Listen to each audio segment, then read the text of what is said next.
During the liturgical year, when the Gospel of Mark is read at Sunday Mass, we sometimes, like today, slip John's Gospel, chapter 6, into our Sunday readings.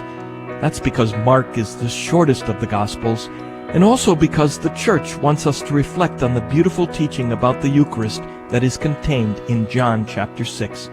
Here's something that Pope Benedict said about today's Gospel. Today, on this splendid Sunday, as the Lord shows us all the beauty of His creation, the liturgy provides us with the Gospel passage at the beginning of chapter 6 of John's Gospel.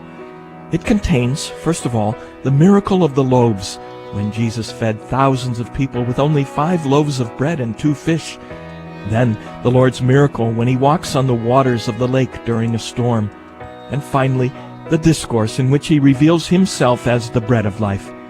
In recounting the sign of bread, the evangelist emphasizes that Christ, before distributing the bread, blessed it with a prayer of thanksgiving. The Greek term used is Eucharist, and it refers directly to the Last Supper. How can we fail to see ourselves reflected in this text, identifying ourselves with the apostles when they say, "Where can we find bread for all these people?" Reading about that unknown boy who has 5 barley loaves and 2 fish, we too spontaneously say, "But what are they for such a multitude?"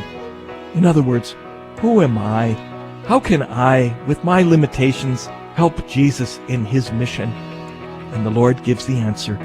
By taking in His hands the little that we are, we become instruments of salvation for many, for everyone.